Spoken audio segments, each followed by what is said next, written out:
आलं आणि सहज म्हणली नवऱ्याला धनी. आयुष्यभर फाटक्या पदरावर संसार केला, बायको म्हणून कधीच काही मागितलं नाही, आजही मागणार नाही, पण आई होणार आहे. आता आई होणार आहे, विनंती एवढीच आई म्हणून मागते विठ्ठला, आई म्हणून मागते. स्वामी एकदा आता लेकराच्या भविष्याकडे विचार करा.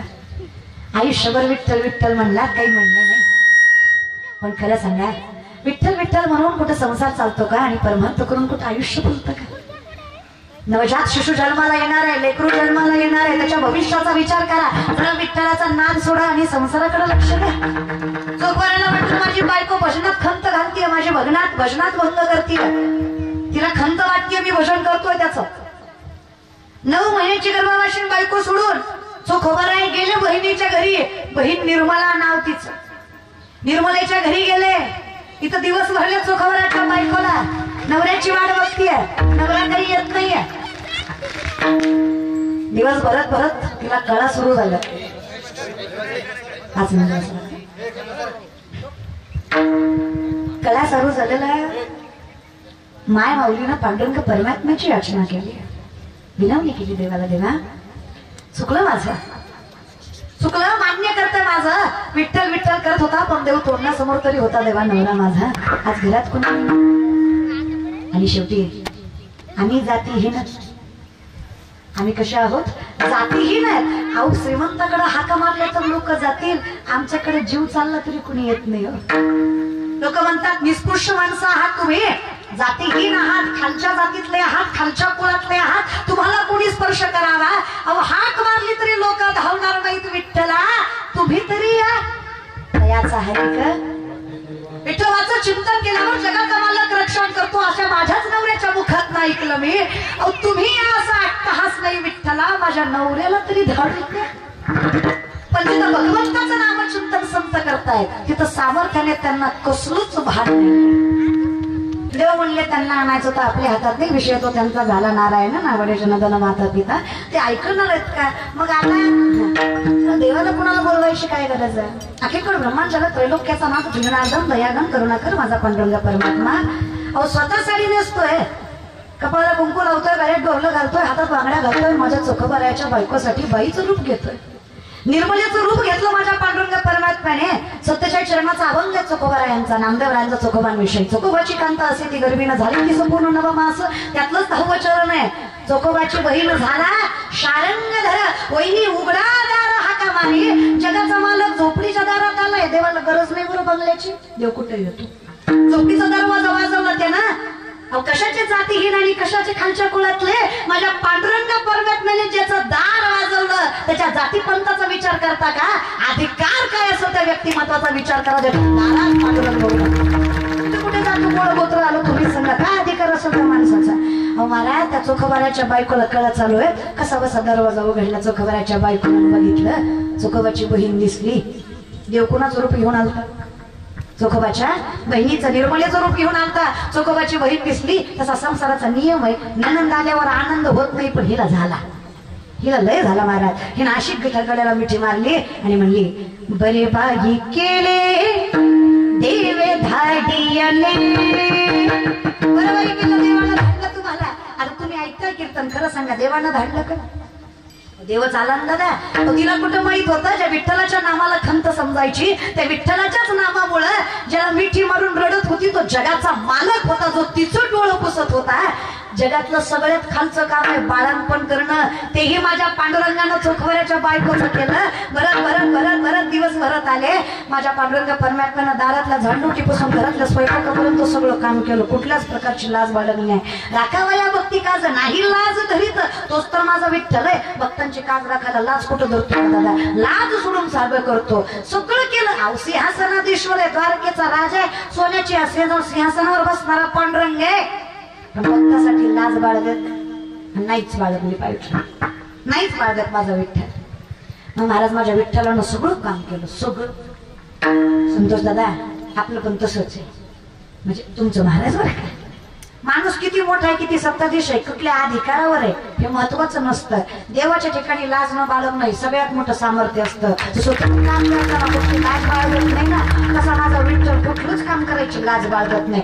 लय मोठा आहे माझा देवदादा, किरकोळ ब्रह्मांड चालक आहे. सगळी कामं केली, स्वतःच्या हाताने आंघोळ घालावी, उठणं लावावं, साडी नेसवावी, वेणी घालावी, त्याचं कवरायच्या सैदाबाईची सगळं केलं देवानं माझ्या. भरत भरत भरत 12 दिवस आले. 12व्या दिवशी नामकरण सोहळा.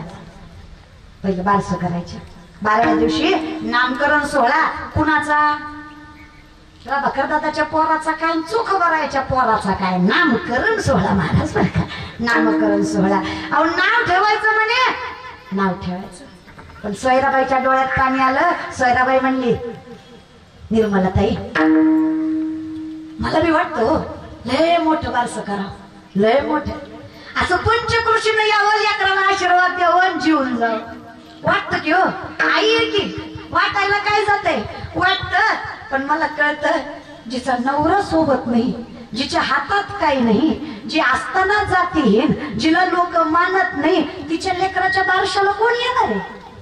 पण वाटतं, मला पण वाटतं माझ्या लेकराला नटवावं, सजवावं, माझ्या लेकराचं गोड देखणं रूप सगळ्या गावानं बघावं, आशीर्वाद द्यावा, माझ्या लेकराला सामर्थ्यानं मोठं व्हायचं, कौतुकानं आशीर्वाद देऊन गावानं जावं मलाही वाटतं. पण निर्मलाताई तुम्हाला म्हणून सांगते, घरचे आहे तुम्ही, जिथं नवऱ्यानं साथ दिली नाही तिथं जग काय साथ देणार? नवरा आला नाही इथं बाळातपणाला, बारशाला नवरा हजर नाही. अहो इथं खायची पंचायत आहे 2 टायमाची, कुठं नामकरण सोहळा करता आहे की नाही? असं सोयराबाई म्हणली निर्मलाताईकडे. आता निर्मला म्हणजे कोण होती? कोण होती? हा जगाचा मालक होता ना, विठ्ठल होता ना. अहो लक्ष्मीचा नवरा, त्याला पैशाला काय कमी?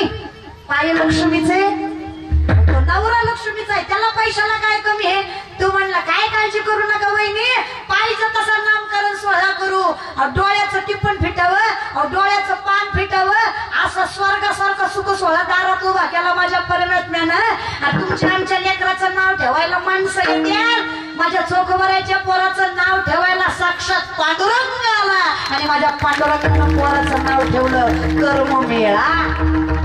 चोखोबाराच्या पोराचं नाव काय ठेवलं? तिथं विठ्ठल आला.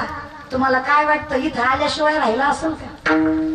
जिथं माझ्या विठ्ठलाचं नाव आहे तिथं देव आल्याशिवाय राहणार आहे का? चोखामेळ्याच्या पोराचं नाव माझ्या पांडुरंगानं जसं ठेवलं, तसं प्रभाकर दादाच्या पोराचं नाव सुद्धा माझ्या पांडुरंग परमात्म्याच्या आशीर्वादानंच ठेवलं गेलं. म्हणून तर हा कीर्तन सोहळा, काय नामकरण सोहळा केला दादा. स्वर्ग सुख दारात उतरलं. सोयराबाईच्या पंचकृषीनं पंचपक्वानाचं जेवण केलं. माणसं आली त्याच्यात काय नव्हतं, त्रैलोक्याच्या देवाला हाजरी लावली चोखोबाराच्या पोराच्या नामकरण सोहळ्याला. आणि माझ्या चोखोबाराच्या पोराचं नाव ठेवून झालं. बघत बघत 27 दिवस उलटले. 27 दिवसानं चोखोबाराला आठवलं माझी बायको बाळंतीण होती, जगली असून का मेली असून.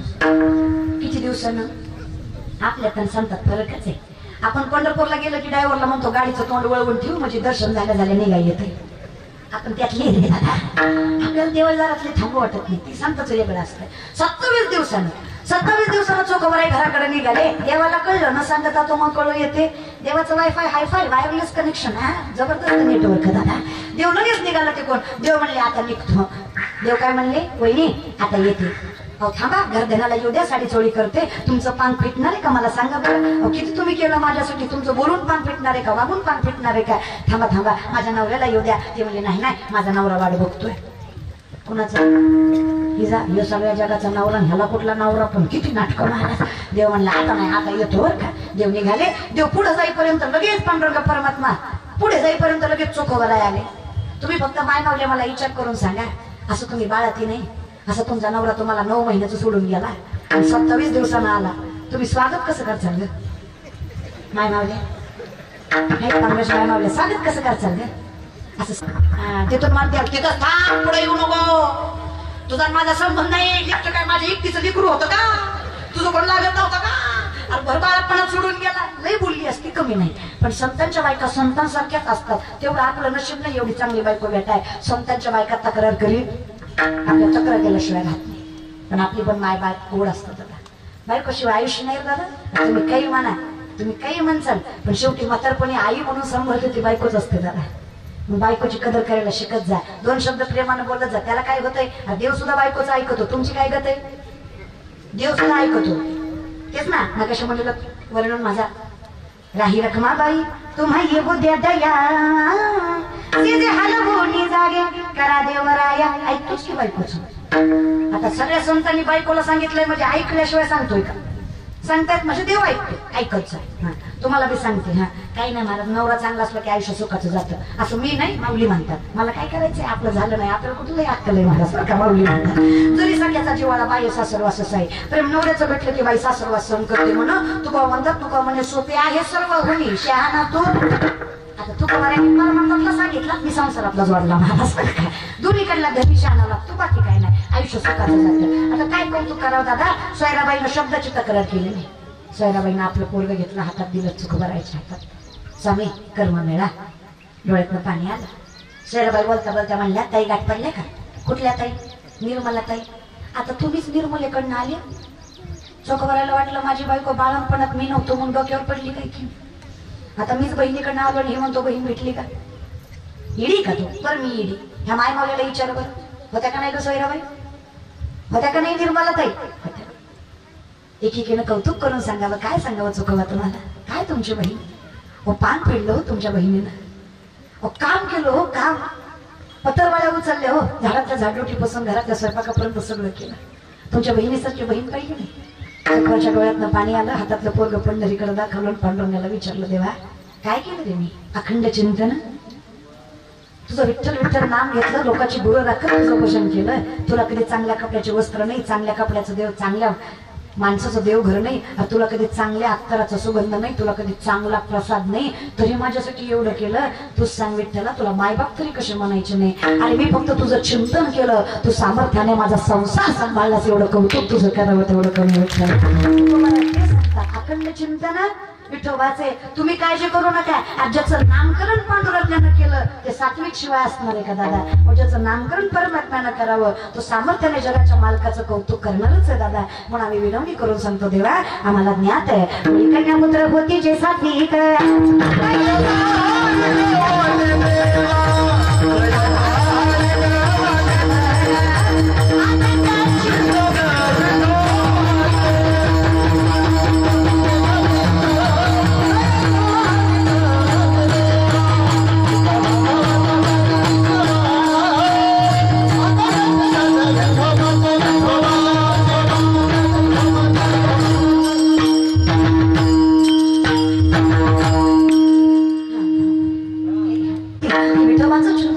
सावधता नाहीये.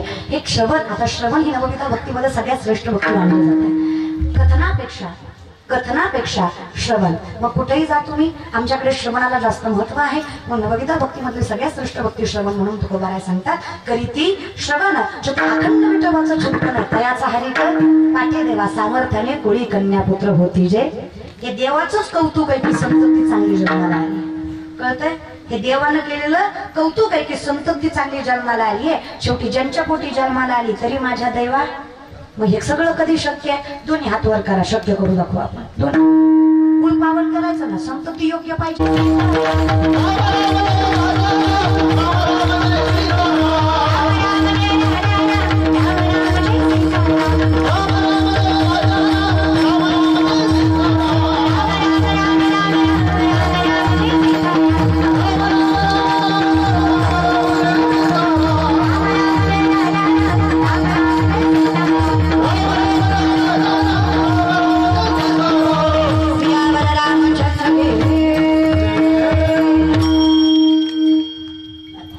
भजन करण्यात आनंद झाला. म्हणजे माझ्या नामाचा प्रभू होते तर सामर्थ्याने वैभव मिळणारच आहे.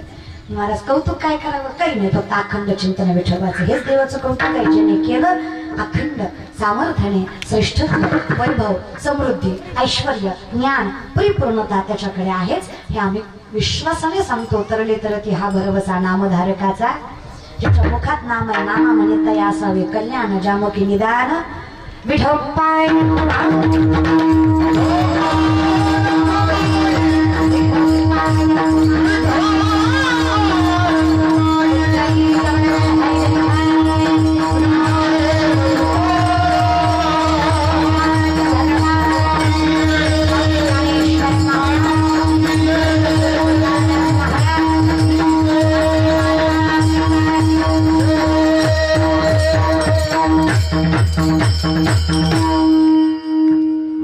नामचिंतनाचा अट्टहास आमच्या आखे कुटुंबियाच्या माध्यमातून प्रभाकर दादांच्या नियोजनातून त्यांच्या मुलाच्या नामकरण सोहळ्याचा कीर्तन सोहळा कौतुक वाटतं दादा. अशी काही कीर्तन असतात आणि तुमचा भाग आहे ना, तुमच्या भागाला कीर्तन ठेवायला काही कारणच लागत नाही.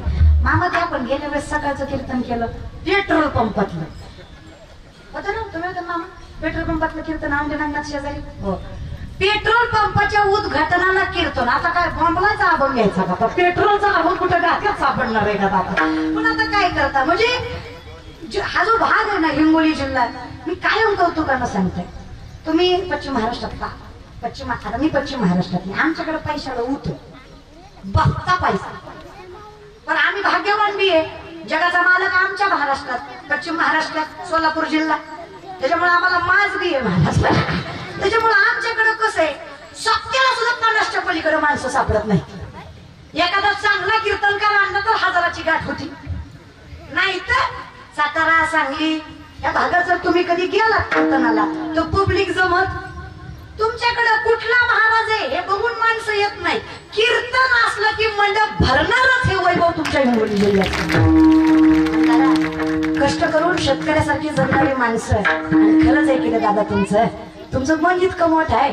जेवढा जीव तुमचा पोटच्या लेकरावर आहे तेवढा जीव तुमचा गोठ्यातल्या बैल्यावर आहे. एवढं मन ज्याचं मोठं त्याला कसा पांढरंग कळणार नाही दादा, आहे की नाही? शेतकरी माणसं तुम्ही दादा, पण विनंती आहे हे तुमचं वैभव, तुम्ही पैसा वगैरे कोण खात नाही दादा. परमार्थाचं सगळ्यात मोठं वैभव तुमच्या भागात आहे. मग तुमच्याकडे हिंगोली जिल्हा असू द्या, तो वाशिम जिल्हा असू द्या, पुन्हा इकडला कुठलाही भाग असू द्या, नांदेड असू द्या, परभणी असू द्या, समाजाला कमी. मराठवाडा म्हणलं की मस्त, त्याच्यामुळे काही विषय नाही. अगदी सुंदर. एवढ्या उन्हातानाच कुठं मंडप भरणार आहे आमच्या एवढ्या. मी मगाशी येतानाच माझं नावाचं बोलणं झालं. म्हणलं आपल्यात जर 12 वाजता कीर्तन ठेवलं तर महाराज 2 टाळ करी इन एक करीन पकवाज वाजत एवढीच असते महाराज. मंडपाला सुद्धा बसायचं नाही मंडपात. एवढ्या उन्हाचं कीर्तन असतं का? पण एवढ्या उन्हातानाच तुम्ही बसला दादा, कौतुक करा तेवढं कमी. पण इकडे तुमच्याकडे कीर्तन ठेवायला काही कारण लागत, तुम्हाला उलट कीर्तन ठेवायला कारणच लागतो महाराज बरं का. तुम्ही कारणामुळे कीर्तन ठेवत नाही, तुम्ही काही कारण नसलं तरी कीर्तन. कौतुक करावं तेवढं कमी तुमचं. अगदी गुढ नियोजन केलं प्रभाकर दादा, अगदी सुंदर नियोजन केलं. चरणावर मस्तक आहे तुमच्या लेकराची वृद्धिंगता व्हावी हा सांगण्याचा अधिकार माझा नाही. जिथं विठ्ठलाचं नाव आहे तिथं तुमचं लेकरू सामर्थ्यवंतच असणार हा विश्वास माझा आहे. हा महत्वाचा, हा निष्ठेचा आहे, हा नामचिंतनाचा विश्वास. सुंदर टाळकरी गोड गायनाचार्य ही सगळी लहान लहान मुलं दर्शन आंबेतल्या शिक्षण संस्थेमधली सुद्धा नांदगावांच्या पदस्पर्शाने पावना झालेली भूमी आहे. संतांच्या पदस्पर्शाने पावना झालेली भूमी. तिथं लेकरं वृद्धिंगत व्हायला काय वेळ लागणार आहे. आज हे इथं उभं आहे, उद्या ह्यांना उभं करायचं देवाच्या हातात आहे. सगळ्यात चरण अष्टदशा प्रणाम गोड गायनाचार्य आमचे हरिभक्त परायण बाळासाहेब मामा सुरेकर. अगदी गोड ज्यांचा आवाज जगाच्या मालकानं एवढं वैभव दिलं की त्यांचा आवाज ऐकावा आणि माणसाने मंत्रमुक्त व्हावं इतकं सामर्थ्य ज्यांच्या. त्याचबरोबर हरिभक्त परायण नागेश महाराज, बरोबर ना, नागेश महाराज अगदी गोड. माझी सगळ्यांची ओळख आहे माझी, पण माझा जर आता काय लय अवघड झालं होत जाता. नागेश महाराज अगदी गोड आवाज सामर्थ्याने या भागात कीर्तन असलं. खरं सांगू, ज्ञान काय हरकत नाही, वैभव कला या सगळ्या गोष्टी बाजूकडे आणि नातं नम्रता विश्वास या गोष्टी एकीकडे. ही माणसं ज्ञानी आहेत, वैभवशाली आहेत, ही माणसं कर्तृत्ववान आहेत, याच्यात नवल नाही. पण यांच्याकडे कर्तृत्व असताना वैभव असताना यांच्याकडे नम्रता आहे, संयमता आहे, ही नवल आहे. आणि याच नवलाला माझा शतशः प्रणाम आहे. आमच्या नागेश दादा अगदी गोड ज्यांचं गाणं आहे. त्याचबरोबर हरिभक्त परायण पांडुरंग दादा अगदी गोड जगाच्या मालकाने सुंदर ग्रंथ दिला. त्याचबरोबर हरिभक्त परायण गजानन दादा, सगळ्यांचे मनस्वी आभार. अगदी सुंदर तुमच्यामुळे कीर्तनाला वैभव निर्माण झालं. गोड उत्कृष्ट मृदुंग वादक हरिभक्त परायण शंकर दादा, हरिभक्त परायण दोन्ही एकच अवतार आहे, महारुद्राचा अवतार एक महाराजांचा शंकर महाराज. त्याचबरोबर हनुमंत महाराज अगदी गोड गोड वाजवलं. अगदी सुंदर पखावाज. जगाच्या मालकानी ज्या तालावर ताल धरावा ते वाद्य पेलवायची ताकद तुमच्या मनगटात आहे. माऊलींची कृपाच महाराज. चरणावर मस्तक आहे तुमच्या दोघांचा. शतशः प्रणाम. या बहिणीचा साष्टांग दंडवत तुम्हाला. त्याचबरोबर कार्यक्रमाचं वैभव वाढवणारे तालुक्याचं सामर्थ्य, महाराष्ट्राचे तालुक्याचे कशाला महाराज महाराष्ट्राचं वैभव असणारे तालुक्याचं वैभव असणारे आमचे संतोष दादा बांधले दादा म्हणावं असं फक्त दादा नाही फक्त म्हणलं जात नाही आता म्हणायला कोणालाही म्हणलं जातं पण म्हणलेलं दादा सांभाळायची सामर्थ्यता ज्यांच्यामध्ये आहे तो संतोष दादा अगदी सुंदर असं कुठलाच आमदार नसेल ज्याला बिनधडक फोन करता येतो पण महाराष्ट्रातला एकमेव आमदार आहे की कुठलाही महाराज असू द्या तो काही त्या जिल्ह्यातलाच नाही तो महाराज सामर्थ्याने तर दादाला फोन करू शकतो आणि म्हणू शकतो छोट्यातली छोटी गोष्ट रे छोट्यातली मोठी तर लय झाली छोट्यातली छोटी किती असतात छोट्यातली छोटी गोष्ट विचारायची महाराज आता आम्ही नाही का ते मध्ये रस्ते बंद होते आरक्षणामुळे तेवढ्या गोष्टीसाठी मी फोन केला होता की हिंगोली भागात चालू आहे का बंद आहे तर मला किरताला इथून पुढे जायचं होतं वाशिमला तर मग एवढा अधिकार जो माणसावर आहे अधिकार तोच व्यक्तीवर दाखवू शकतो जिथे सामर्थ्य आणि विश्वास आहे विश्वास असल्याशिवाय अधिकार दाखवता येत नाही या माणसावर विश्वास आहे म्हणून आम्ही अधिकाराने त्यांना सांगतो विश्वास